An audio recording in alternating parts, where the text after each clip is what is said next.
Ever caught yourself scrolling Instagram thinking, wow, their work is so good. Why am I even trying? We've all been there, but here's the truth. Comparison is killing your creativity and holding your business back.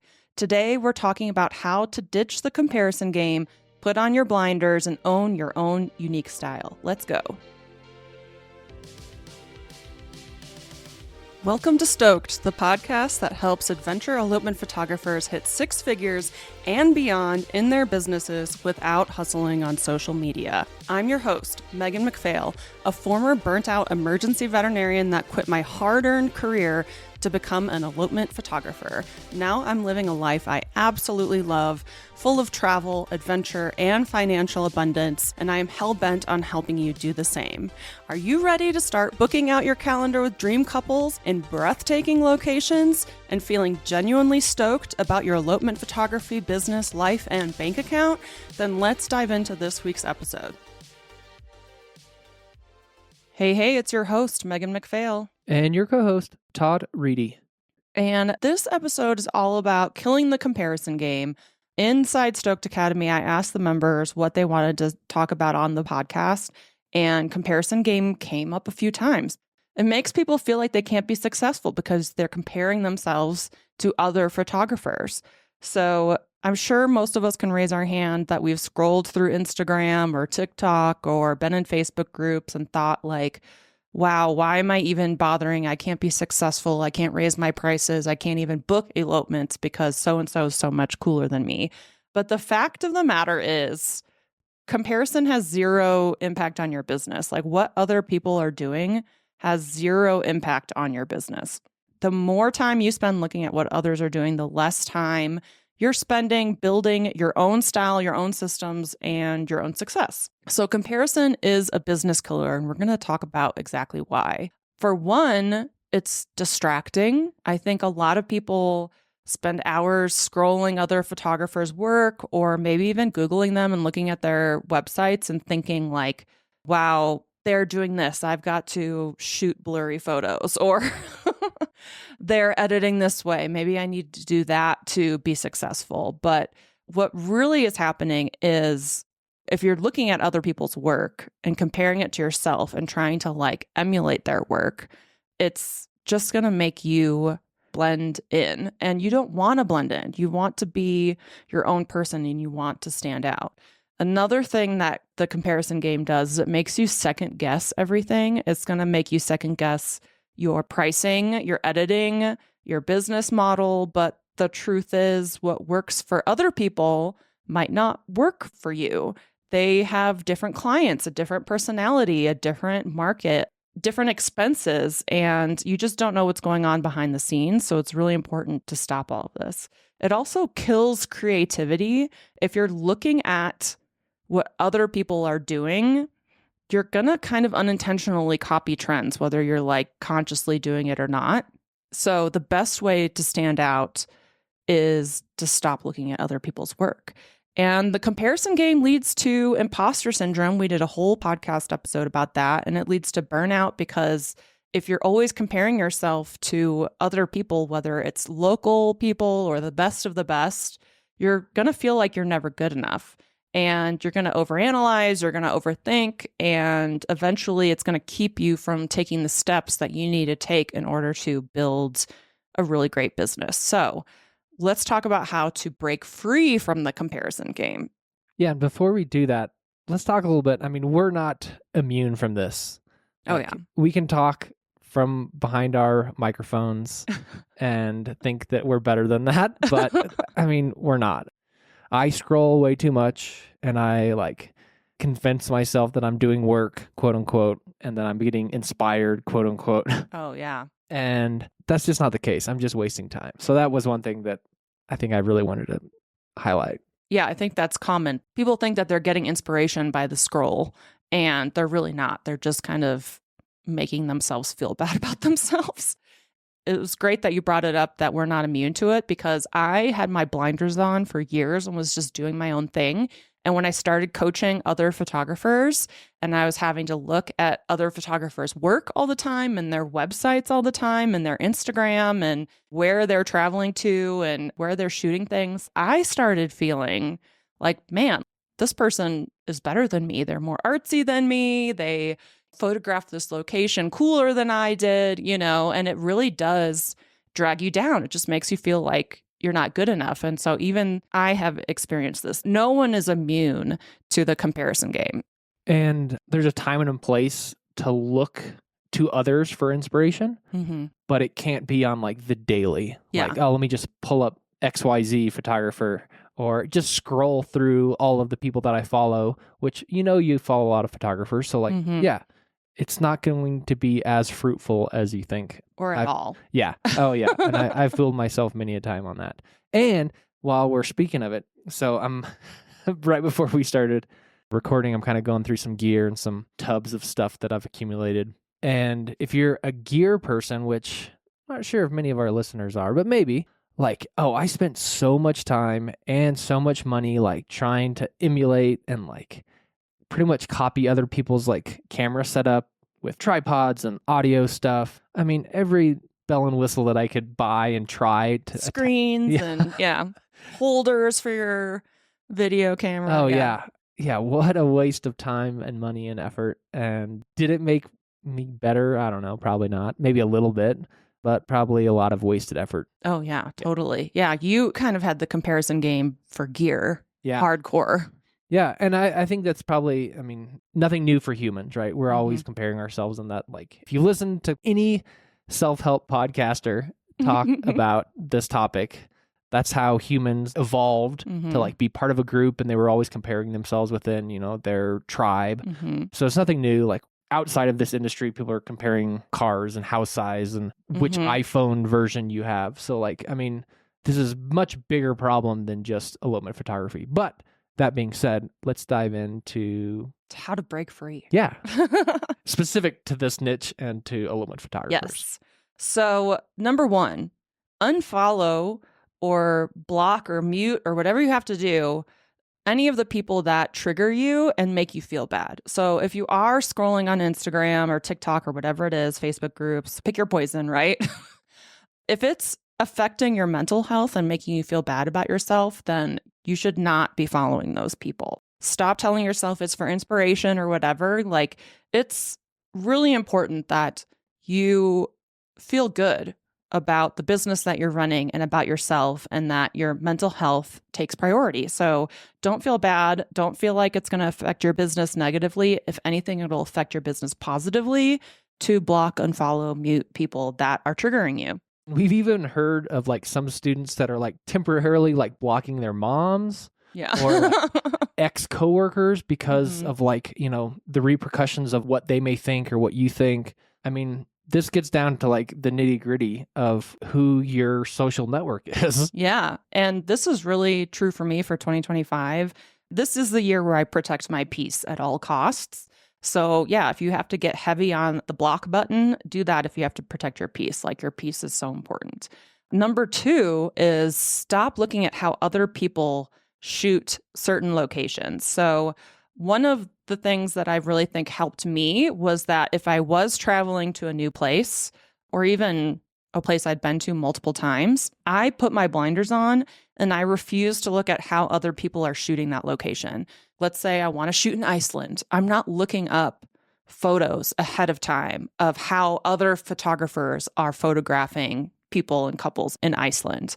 I want you to see it through your own eyes and see the angles and the lighting and the composition and what you want to do in that location. And I think that was really a game changer for me, because it doesn't make sense for us all to be photographing the same locations in the same way.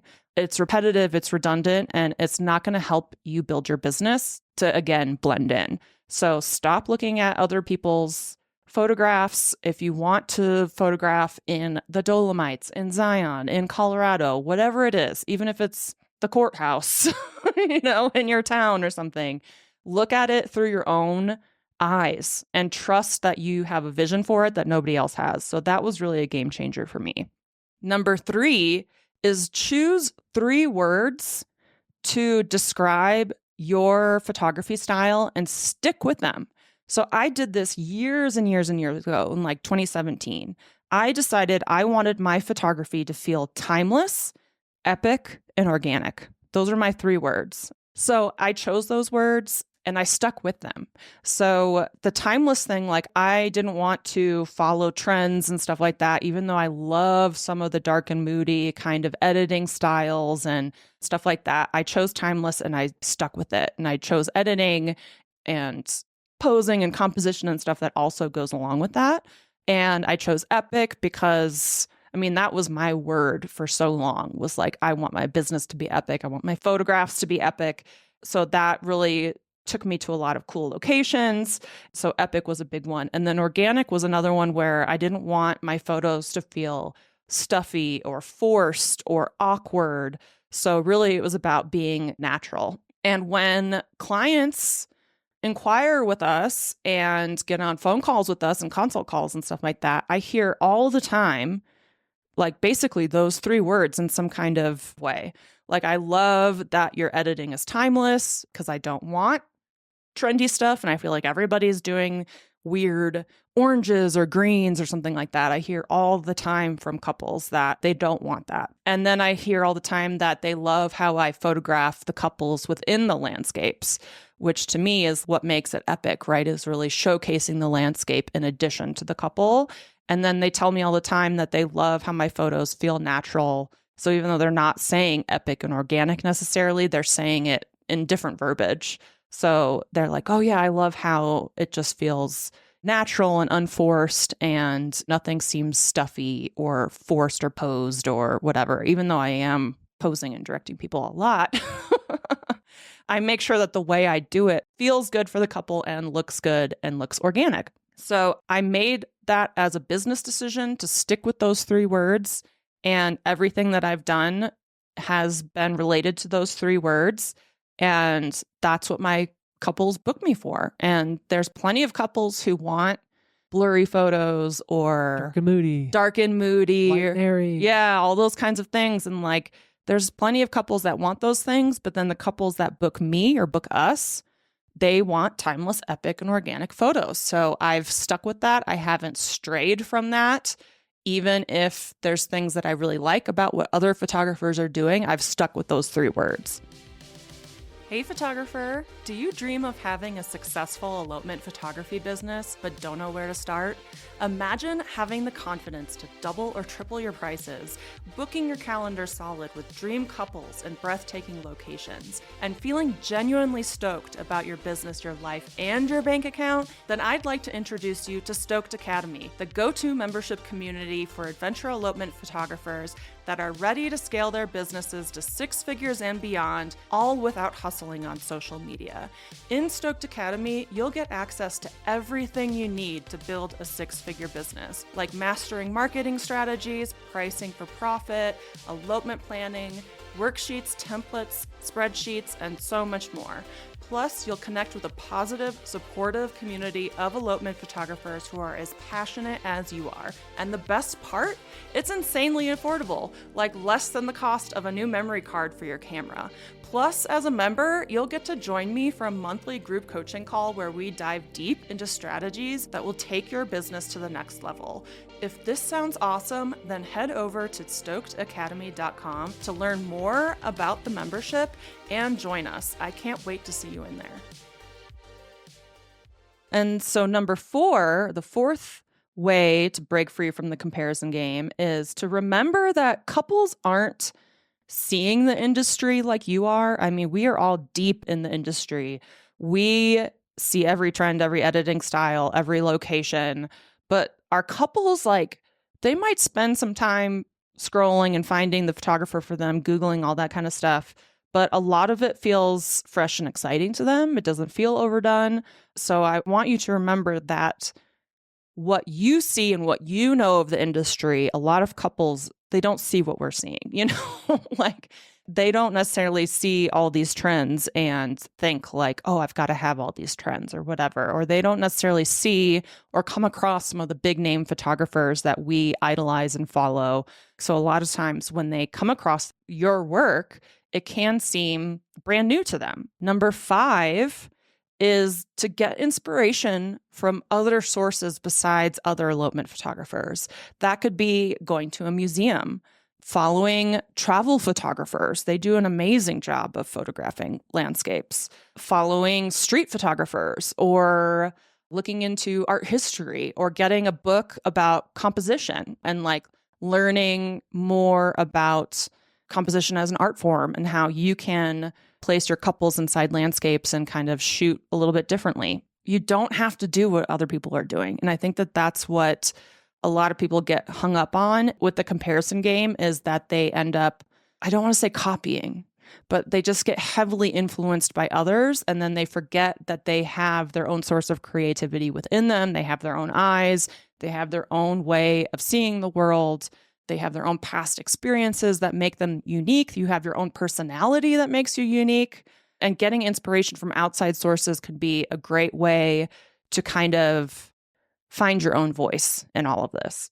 Yeah, I remember when I was getting into videography, like I kind of heard that, but in a different way, about like watching movies in like with a different eye. And I think that actually helped me a lot, like not watching, I mean, I did watch my fair share of elopement videos to like figure out stuff, but then yeah, it kind of got stale. But then watching something completely different, like a totally different genre of videos or like a movie, was like, I don't know, really eye-opening, and like it was a refresher of like, there's so many different ways to do our jobs. So I know that's not a direct comparison because the vast majority of you listeners are photographers and not videographers, but like maybe watch a movie a little bit differently, or look at your newspaper or like, you know, magazines a little bit differently, even if it's not in like the elopement space or the adventure space or even outside. You can gain a lot of perspective from just any other photo that you may see. Yeah, editorial fashion or something like that, or music videos. I feel like Henry, too, who is our elopement photographer and kind of, you know, a legend in our niche, he said he gets a lot of inspiration from music videos. So again, like, you want to look outside of our industry and enjoy all kinds of art forms that don't make you feel bad, you know? And then number 6 is to compare yourself to your past self, not to others. You're only in competition with yourself. And I know that's such a cliche thing to say, but it's so dang true that you're not in competition with any of the other photographers out there. You just really aren't. Unless you are blending in with them, then they are your direct competition. But if you just work on your art and your skill, and you put your blinders on and you just try to improve from where you were yesterday, then there is no competition. You are your own self, you're in your own lane, and people are going to find you and gravitate to you. But if you imagine the journey of a couple trying to find a photographer, if they go to a bunch of websites and each one is set up the same and saying the same thing and has the same photos, how are they going to choose who's right for them? But if you have unique photos that nobody else has of locations, and you know, you're not just following trends and following the editing styles of so and so who's really successful, and you're doing your own thing, you will find the right people who are attracted to that. That's how you stand out and stop comparing yourself to everyone else. Just compare yourself to your past self. Look at your photos from like 2 or 3 years ago. Like, when I look at my photos from when I first really started playing around in like 2014, 2015, they are awful. But at the time, I thought they were great. But yeah, you got to focus on yourself. So the big lesson here is, if you're trying to emulate others, comparing yourself to others, seeing what they're doing to be so successful, and you try to match that, it's not going to work for you. You are your own person with your own personality and your own history, your own skill set, and you have to own that. And that's how you're going to stand out. So put those blinders on, find influence from outside sources, Mute the people that are not bringing you joy, protect your peace, and remember that you aren't competing with anybody else. None of these other photographers out there are your competition. There's enough for everybody. There's more and more couples eloping every year. And if you have photos that are unlike anybody else's, the right people are going to find you. And as I'm talking about this, I want to bring up another point. I want you guys to create more than you consume. Consuming content and other people's content is not helping your business. And I'm guilty of this. But so many of us just consume. And that's going to make us feel like crap. Create, you guys. Create content. Create imagery. Do like a 30-day photo challenge or something. Play around. Instead of spending hours on the couch, go walk around your neighborhood and take some photos or something.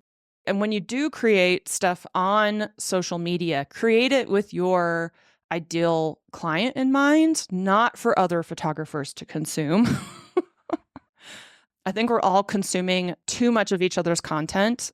When again, you'll get so much farther ahead in business if you put those blinders on and create. The more you're out there taking photos, even if it's not a couple in an epic landscape, the more you're going to learn who you are in this industry, the point of view that you have, and how it sets you apart from other people. Keep in mind your personality too within all of this.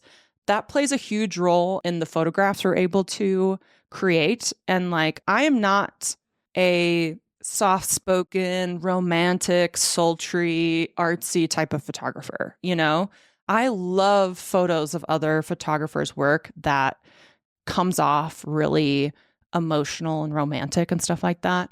But me and my couples, or our couples, we are like belly laughing during our elopements.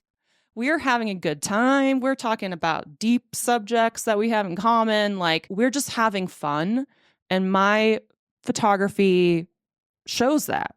So depending on the type of personality you have, you can't even recreate some of the photos that you love if you wanted to, right? Like, I think that gets lost in the mix a lot when we talk about our art and stuff like that. Like, if you're just like a bubbly cheerleader, happy-go-lucky girl like me, you're going to create images that kind of represent that instead of the more like soft, romantic, emotional, editorial type stuff. That doesn't fit my personality. If I was trying to create those photos because so-and-so does and they are super successful and I really love their style, I would feel horrible about myself because I would go to a shoot and it would feel all wrong and I wouldn't be able to recreate those. Well, and a lot of that is the couples that we attract, right? So like, yeah, our couples are romantic when they're saying their vows, like they can be romantic, but it's not they cry and they kiss. And it's not like an over-the-top romantic environment that our couples either want or live in and that we work within. So it's just all kind of part of that style that we're all trying to figure out what ours is. Yeah. And I remember back in the early days when I was trying to find my style, and I really loved this one kind of like fine art film photographer. And I can't remember his name now. But I was like watching him on Instagram and he said that he never has his couple smile, that they never smile in any of the photos that he takes. Like if they smile accidentally, of course, like he still includes those photos. But when he's kind of directing the couple, he always wants soft faces and never smiles. And I was like, how? How do you do that? And that was kind of an eye-opener for me about the whole personality thing, that like, I can't do that. I can't not make my couples smile. Like, we smile all the time. So I kind of word vomited at the end there, but really I want you to put your blinders on, embrace your own personality, your strengths, your skill set, your history, your backstory, find inspiration in different industries and different art forms, whether it be fashion, travel photography, landscape photography, street photography, paintings, museums, magazines, whatever you have to do, but protect that piece, create more than you consume, and focus on your business, your creativity, and your growth as a photographer and as an artist. And remember that this is also a business. And so choosing those 3 words and sticking to them and trying to become the best at those 3 words, I think is also really, really helpful. So thanks so much for listening to this week's episode. We'll talk to you later. Bye. Bye. Thanks so much for joining us on this week's episode of Stoked. If you enjoyed the show and you'd like to help support the podcast, please subscribe, leave a review, and tell a friend. If you're looking for more inspiring elopement photography content, check us out on Instagram at Megan McPhail. And if you'd like to hear more about my business coaching and how I can personally help you hit 6 figures as an elopement photographer, then check out my website at www.meganmcphail.com.